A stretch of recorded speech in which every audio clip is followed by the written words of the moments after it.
السلام علیکم ورحمۃ اللہ وبرکاتہ۔ جی ہاں ناظرین، امید کرتے ہیں کہ آپ سبھی حضرات خیر و عافیت سے ہوں گے۔ ناظرین، آج آپ کے سامنے تفسیر قرآن مجید کا 5واں ایپیسوڈ حاضر خدمت ہے۔ آج آپ کے سامنے تفسیر قرآن مجید کی ایک سورت ہے، تبت یدا ابی لہب۔ اس سورت کا نام ہی سورہ لہب ہے۔ آج سورہ لہب کی تفسیر آپ کے سامنے پیش کرنے والے ہیں۔ سورہ لہب کا شان نزول ناظرین کچھ اس طرح کا ہے کہ جب ہمارے نبی محمد رسول اللہ صلی اللہ علیہ وسلم کو اللہ تعالیٰ نے اپنے رشتہ داروں کو دعوت و تبلیغ کرنے کا حکم ہوا، یوں فرمایا وَأَنذِرْ عَشِيرَتَكَ الْأَقْرَبِينَ، اے نبی آپ اپنے قریبی رشتہ داروں کو ڈرائیں۔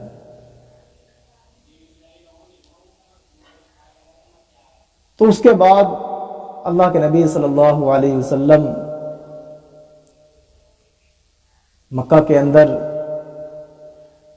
ایک صفا پہاڑ ہے، صفا پہاڑی پر چڑھ کر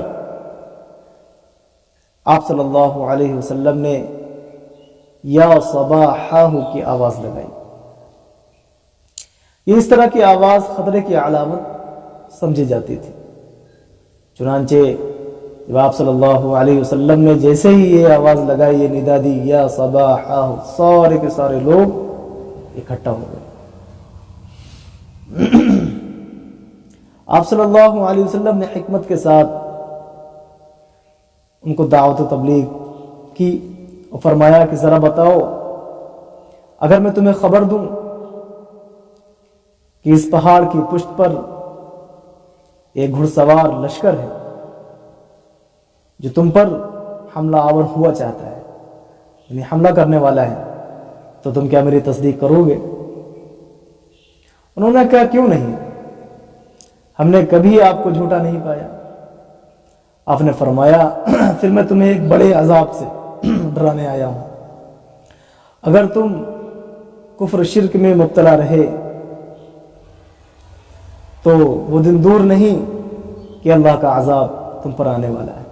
لہٰذا میں تم سے کہتا ہوں یہ کفر اور یہ بت پرستی چھوڑ کر کے ایک اللہ کو اپنا رب مانو، کیونکہ تمہارا معبود برحق، تمہارا خالق و مالک جو ہے وہ صرف اللہ ہی ہے۔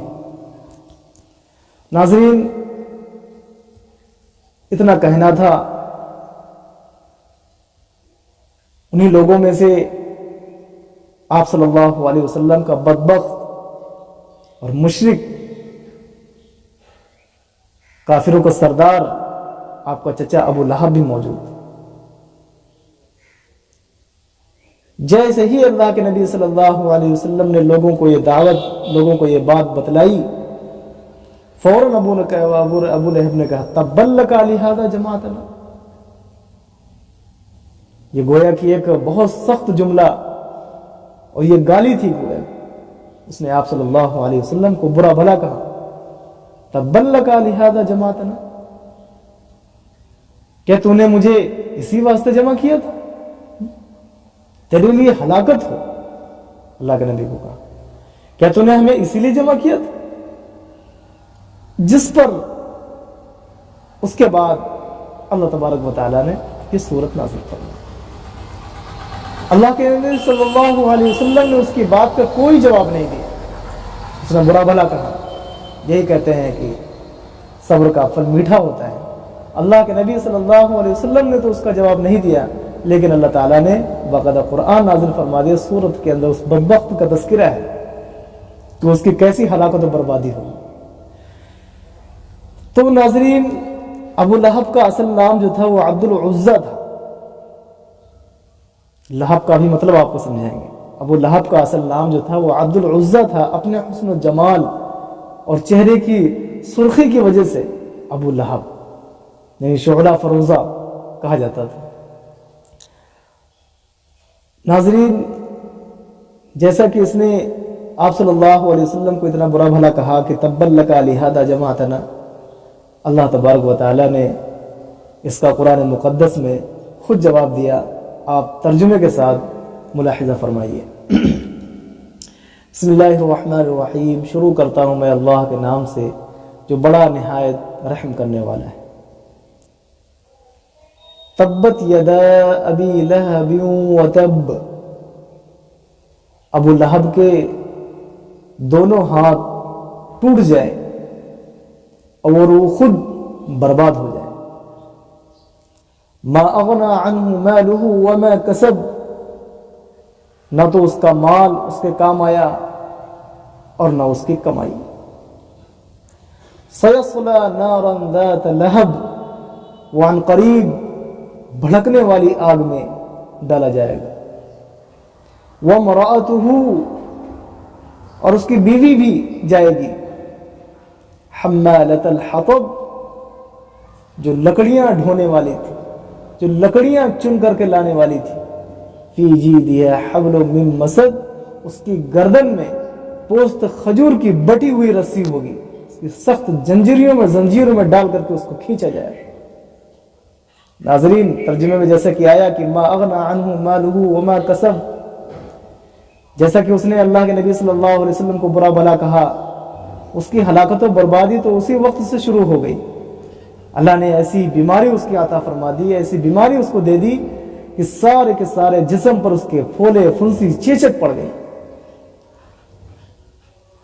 کہ جس سے وہ اپنی مجلسوں کا ایک سردار ہوا کرتا تھا، لوگ اس کے پاس بیٹھا کرتے تھے، آج سارے کے سارے لوگوں نے اس کا ساتھ چھوڑ دیا۔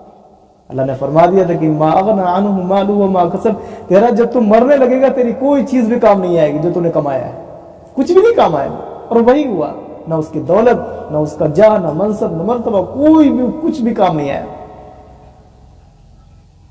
بیماری میں اپنے گھر میں یوں ہی ایسے ہی پڑا رہا، کوئی دیکھنے کے لیے نہیں جاتا تھا۔ لوگ کہتے تھے یہ بیماری ایسی کہ اگر میں اس کو دیکھنے کے لیے جاؤں گا تو مجھے بھی لگ جائے گی، اس وجہ سے لوگ اس کو دیکھنے کے لیے نہیں جاتے تھے۔ بالآخر وہ پھوڑے، وہ پھنسی، وہ چیچک، وہ اس کے پورے شریر میں، پورے جسم پہ وہ دانے، وہ پھول کر کے پھٹ گئے اور اس میں سے مواد، پیپ اور خون بہ پڑا۔ اب تو لوگ اور بھی زیادہ گریز کرنے لگے، اب میں اس کے پاس نہیں جاؤں۔ اسی حالت میں ناظرین اس کو اللہ نے موت دے دی، اتنی دردناک موت دی اللہ نے اس کو۔ یہ انجام ہوتا ہے۔ تو لوگ دعوت کو روکتے ہیں، دعوت کے مشن کو روکتے ہیں، دعوت کے کام کو روکتے ہیں۔ ہر نبی کا مقصد ہی دعوت اللہ ہوتا ہے، لوگوں کو ایک اللہ کی طرف بلانا۔ اس نے اللہ کے نبی کو برا بھلا کہا، ایسی دردناک تڑپ تڑپ کر کے وہ ناظرین مر گیا اپنے گھر کے اندر۔ اچھا جی، ایک مزے کی بات اور، مر جانے کے بعد بھی کوئی قریب نہیں آ رہا اس کے۔ یہ دیکھو اتنا بدبخت، اللہ مر جانے کے بعد بھی اس کے کوئی قریب نہیں آئے کہ میں نہیں جاؤں گا اس کو، میں اس کو کیسے غسل دوں، میں اس کو کیسے کفن دوں۔ بالآخر جب وہ اس کی لاش سے بدبو اٹھنے لگی، جب اس کی لاش سڑنے لگی، تب لوگوں نے کہا کہ بھائی اس کو باہر سے اس بیماری کو نکالو، نہ تو ہم سب لوگ بیمار ہو جائیں گے، اس کی کیٹانوں سے اس کے کیڑے سب اس کہیں پھیل جائیں گے، اس کو نکالنے کا کوئی بندوبست کرو۔ لیکن ہر کوئی اس کے قریب جانے سے منکر، میں اس کے پاس نہیں جاؤں۔ لوگوں نے بیٹھ کر کے مشورہ کیا کہ بھئی کیسے اس کی لاش کو باہر نکالا جائے، تو فرمایا حدیث کتابوں میں لکھا ہے کہ اس کی ڈنڈوں سے باقاعدہ اس کی لاش کو باہر نکالا گیا، گھسیٹ کر کے، اور اس کو پہاڑوں سے نیچے ڈھکیل دیا گیا اور اوپر سے پتھر ڈال دیا گیا۔ بس یہ انجام۔ تو دنیا میں اللہ نے اس کا انجام کیا، سیصلی نارا ذات لہب، اور ان قریب یہ بھڑکتی ہوئی آگ میں ڈالا جائے گا۔ اور ساتھ میں وہ امرأت، اس کی بیوی کا بھی تذکرہ۔ یہ بھی ہمارے نبی صلی اللہ علیہ وسلم کو اس نے کم تکلیف نہیں پہنچائی۔ پہلے زمانے میں، اور اس وقت اللہ کے نبی صلی اللہ علیہ وسلم کے زمانے میں رات کے وقت کوئی روشنی کا تو انتظام ہوتا نہیں تھا،